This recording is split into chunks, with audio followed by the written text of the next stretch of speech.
แม่นมันจะครบง่ายๆลูกเนาะเออแจ้เวลาอนุโมทนาเนอะเอาขอบคุณหลายๆสาธุสาธุรับดีฝันดีรอบสองว่าได้อุ้ยไม่ได้บอกแหมอดไปยัง200 บาทเดี๋ยวเจ้าคือเขาแม่200ก่อนอดไปยัง200 บาทไม่ได้บอกจำนวนจำกัดปันบาทตกน้อยถ้าจะขึ้นไปไหนกันโทรหากับมามีแต่คือมันนั่งเมกกับคอมพิวเตอร์นี่ก็อินเทอร์เน็ตมันบ่ดีแบบนี้กับทิ้งไอ้หนูวันนี้ร้อยไปไหนบอกหนูเด้อหนูบอกมาปลดสมบูรณ์ที่ว่าเปิดเอาปฏิทินอัน30 บาทสมบูรณ์ว่าโทรไปหากับมามีอันปะกับมาปะกับบูมีกับทิ้งนี่นะไม่เป็นไรไม่เป็นไรอ้าวอนุโมทนาเนอะเดี๋ยวสายอื่นเข้าเนาะสาธุสาธุแม่อุ้ยวุ่นเบิกบานพะเยาโอนมา200ต่อไปเจริญพรสวัสดีกับไม่สาครูบาก็ได้ว่าครูบาสังฆะเห็นใจก็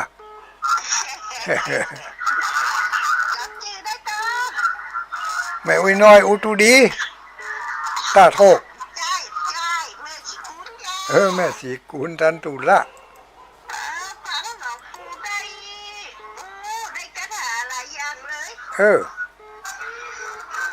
คาถาปีนี้ได้แล้วกะ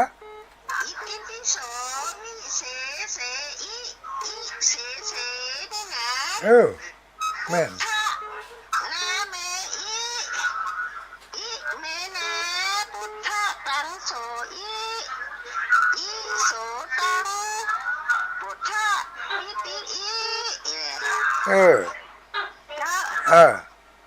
ถ้าปิดวิทยุเห็นก็ดังจัดเดีย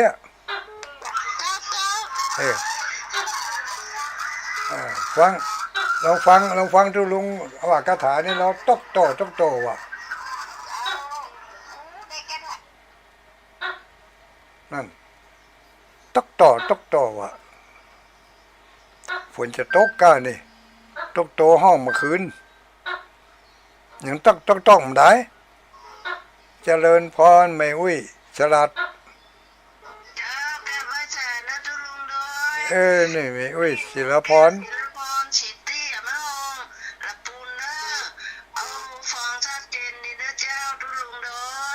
ชัดเจนแจ่มใส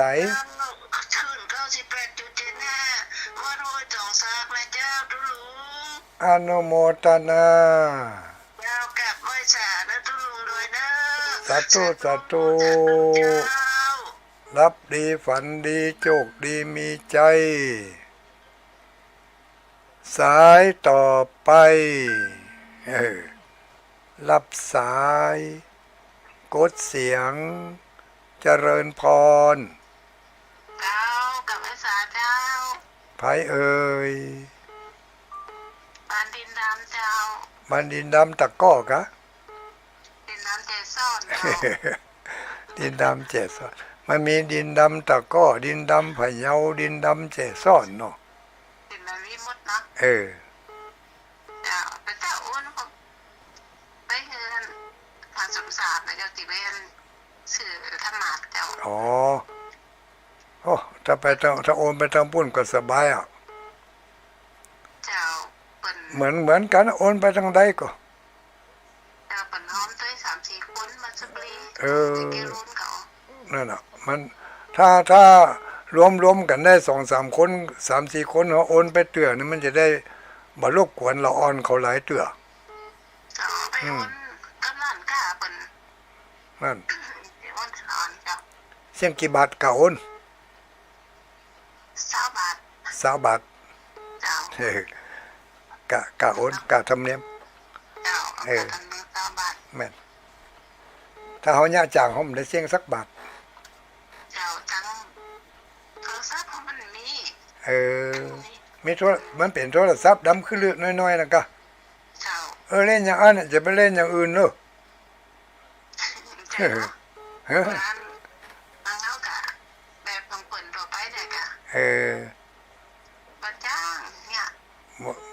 มาจ้างเนี่ยแอปเนี่ยเนาะ เจ้า จ้างกับแอปจ้างกับแอปป๋าเนาะ จ้างกับแอปป่า จ้างกับแอปป๋าแอปโทรเน่าแฮะแอปโทรละ เปิดอันนั้นปีนี้ มีไผจวนก็ ทานแล้วเดินไปกันไป มีไผจักน้ำก็ เจ้ากูเสียกระเจินในพันในกันเดียวมันบอกไปมันไปไหนมาไปอันนี้จะรีที่กระดาษของมันนั่นมาอะไรกันมันหวานไปเป็นมาแล้วดีมันก็เล่นไป ก็ไม่เป็นหยังส่งใจไปเอา เจ้าไปกาเป็นไว้หลวงเนาะ เอาจะได้อนุโมทนาเอาทำใจจุ่มฮั่นมันได้ไปกับไปโคตรไปเกียดมันนะ เจ้าโทรจากมันกลับไปเนาะ วันหน้าก็ไปบุญมีมตายเขาควายลังว่อม เจ้า อนุโมทนาสาธุ เจ้ากับภาษาเจ้า สาธุสายต่อไปสถานีปิดแล้วไปหู้เดี๋ยวนี้โอ้9:40ปลายอยู่เจริญพร ไหว้สาหลวงพ่อเจ้า ไหว้สาไม่อุ้ยสลาด เจ้า ตั้งเขาจับยังอยู่นั่นได้โทรก็เขียนนะบอก ที่ไหน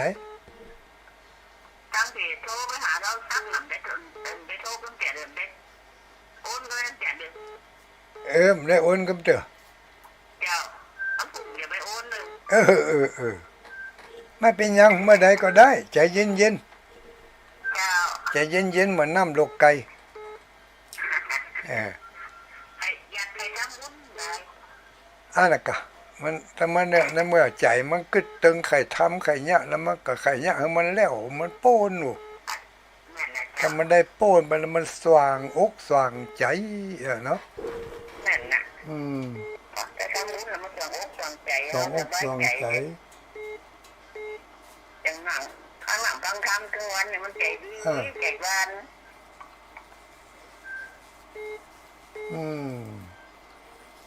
จุ่มอกเย็นใจแต่ลูก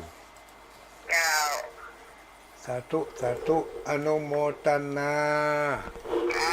สาธุเจ้า รับดีฝันดีโชคดีมีใจ สายต่อไปคือไม่ละบอแม่อุ้ยแก้วว่าจะได้ให้เซฟให้สวย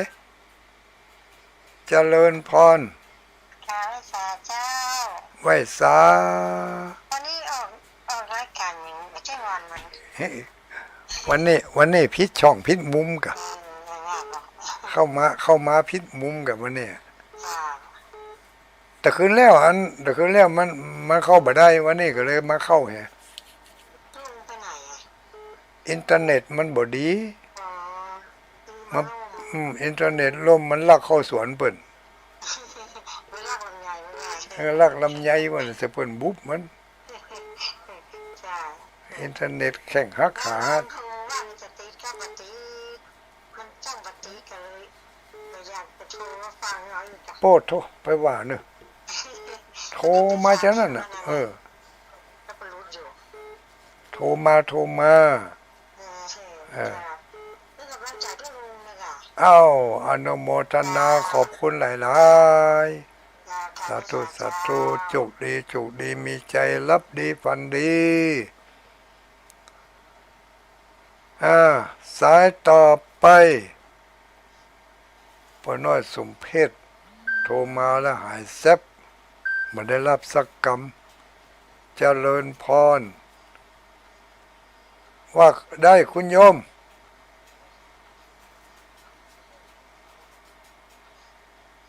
ว่าได้โทรมาแล้วรับแล้วไม่ว่าจะได้เลยดักปิ้งอนุญาตวางสายเนอะ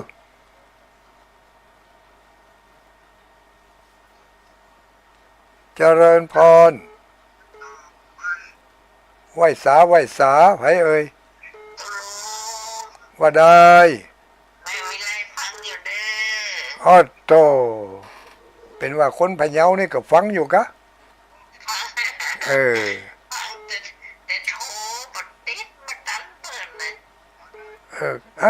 นกำนี่จะไปเอามาใจเถอะ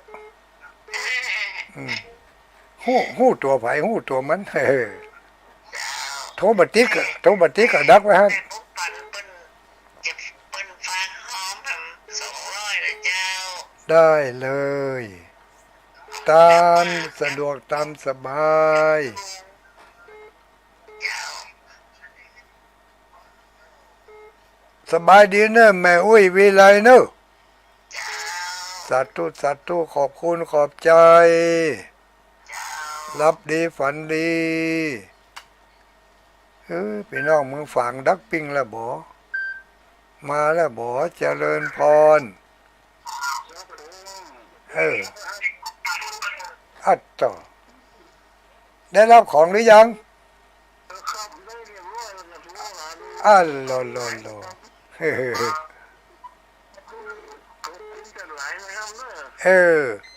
ได้กำเน่ได้อาหารพระเอกกุศลนะเนาะยังรออยู่นะเนาะก็อยู่บนดอยมันก็รอลังๆก็รอลงดอยบุญ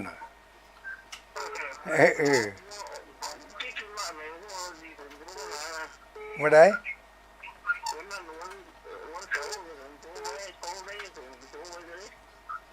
อ๋อ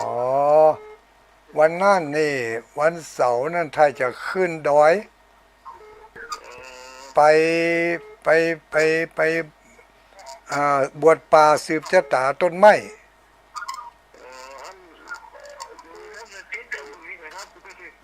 ฮะ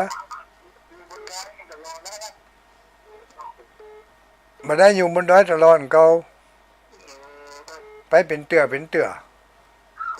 ไปให้กำลังใจเพิ่น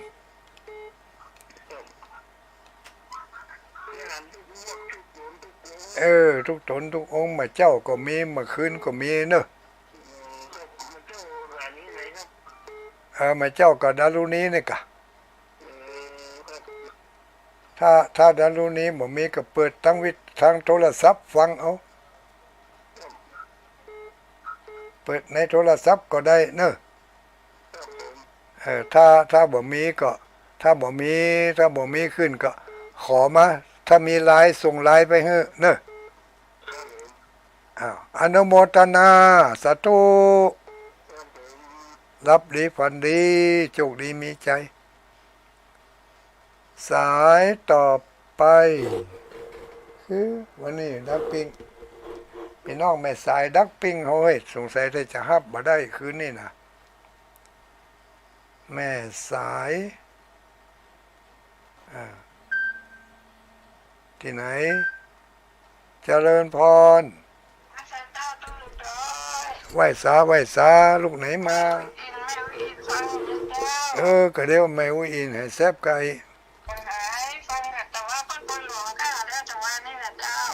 ไปหลวงไหนอ๋อหลายอย่างนะชอบ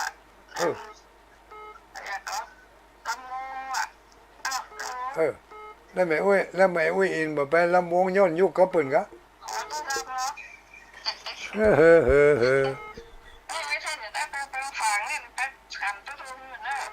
ไปแต่อีฮะ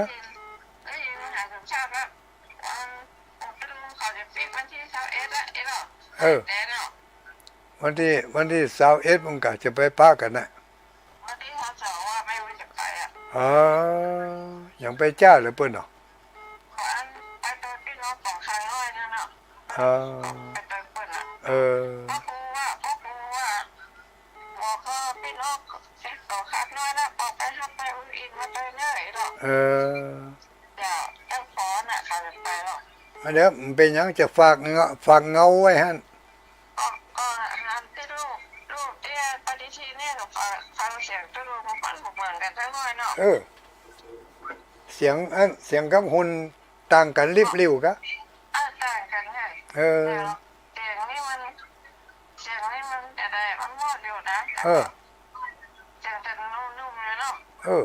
หมดซับไปได้30ปลายน่ะ เพิ่นว่าเสียงรอๆไว้อีกอ่ะ สิรอ ฮ่าฮ่าฮ่า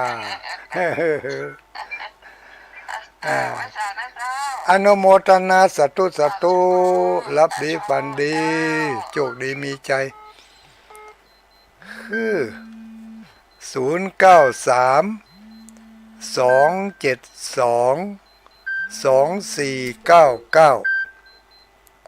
0932722499เจริญพรภาษาเจ้าตุลุงดอย ไหว้สาเกือบจะหมดเวลาแล้วไผเอ่ย อยู่มาอยู่บ้านยอมเบอรี่เจ้า ไม่อุ้ยบวกกะ แม่บ้านบวกนะบ้านบวกกับเบอรี่ ไม่อุ้ยบวกนะกะ ไม่อุ้ยหลง อุ้ยหลงบ้านโบกเลยกะชัดเจนดีนะอุ้ยหลงเนาะ ชัดเจนดีเจ้า อุ้ยหลงได้ปฏิทินแล้ววะ ได้เลยขออย่าของลุงตัวไม่ได้หันไม่ได้รู้ไม่ได้ เข้า มีว่า มีกะไปอยู่ที่ไหนบ่ได้ของทุลุง ขอกันมันไม่ก่อนทำมาอยู่ยันเป็นมีเลยมาอันนี้เสียงอะ ไม่ได้มีอยู่ ถามทำไมเนอะ เขาได้แกเขาได้มันใครหาอันใครได้กระถาบคาถาก็มียันก็มี จำไม่ได้ตู้รู้จักตู้รู้บอกก็จำไม่ได้ ไม่จะนั่น ว่าเขาได้เจียนปฏินะ คาถาก็มียันก็มีดูตั้งไว้พระธาตุก็มี ว่าเดียวอ่ะ เดี๋ยวถามจะอาจารย์มหาสมชาตินั่นน่ะเพิ่นจังไปทั้งปุ้นบ่อยลูก ว่าช่วงมาไม่ได้หรอ ส่งมาก็ได้นะกะ อันหลวงพ่อยังฝังมันมีส่วนฉบับแล้วก็อันนั้นว่าเขาได้คือตู้ลงดอยต้องดูต่างพอเนาะ อาหารได้ไหมได้ใช่ไหมว่างๆก็โทรมาเนอะ จ้าตอนนี้ห้ามแจกเพราะว่าเวลามันบ่ได้แจกเมื่อคืนเนอะ โทรไม่ไรไม่หวานนี่ เมื่อวานก็โทรไปอันน่ะ จ้า ถ้าอยู่นาคอมนี่ก็ถึงติดพอเดียวเนอะ จ้า สาธุรับดีฝันดีกี่โมงกี่ยามแล้วญาติโยมทั้งหลายเดี๋ยวสถานีเพิ่นจะไล่ห้ำหัวแล้วนะนี่นะ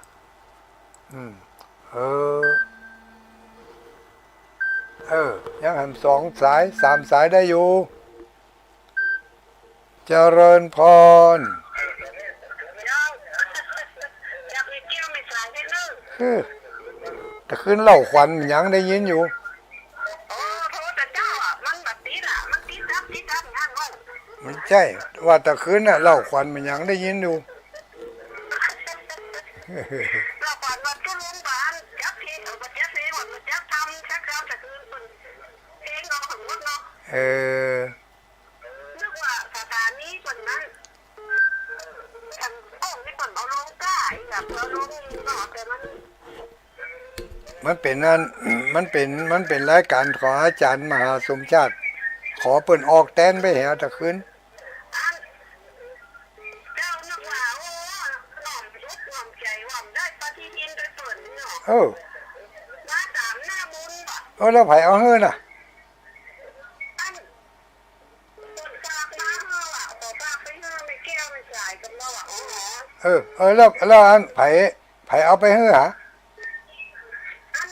หมอคนมาตอนคลินิกอยู่บ้านฉันชนุนเนี่ยตะกบที่คนฝากคนมาว่ะมีทั้งแม่สายเพิ่นก็ขอมาแต่บ่ฮู้ว่าเป็นไผลืมไปแล้วโอ้เพิ่นมีไผติดต่อติดตามเนาะมันอยู่คนเดียวเนาะติดทำได้อ่ะนะคือส่วนนี้เนาะอันนี้มีสวามีคนมาส่งเพิ่นลงมาว่ะอันเนี้ยเพิ่นถือว่าบุญมีบ่ตายเขาควายลังว่อง เนาะมันตามหน้าบุญเหรอก็นั่น แม่อุ้ยก็ไม่ได้ขอเขาก็บ่ได้คือใจอ่ะแล้วมันจะได้มันไปได้อย่างไรเนี่ยกันเนาะ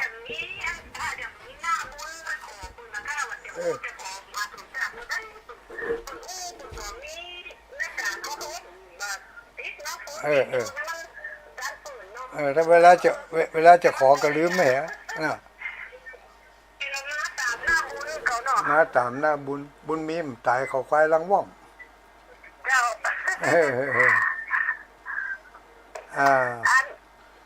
ก็ว่ามันละอาอันเนาะมหาเสาแก้วคนนั้นคนสูงนี่คนก็ค่อยสูงเนาะหันแล้วหันแล้วส่วนตัวเองน่ะในนักจัดรายการทั้งหลายแล้วเนี่ยถ้าอาจารย์มหาเสาแก้วถ้าจะน้อยหรือเพิ่น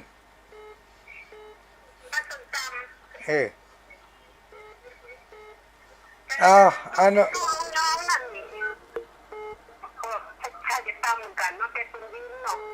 ตัวลุงยอโอ้ตัวใหญ่กะ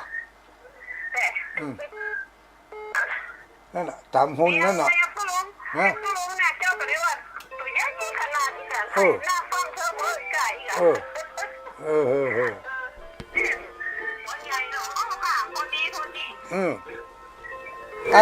อนุโมทนาแม่อุ้ยแก้วปิดรายการเนอะก็รวดปิดรวดปิดแม่อุ้ยแก้วก็รวดปิดสถานีอันนี้เนอะภาวะอภิวาทนาสีลิสนิจัง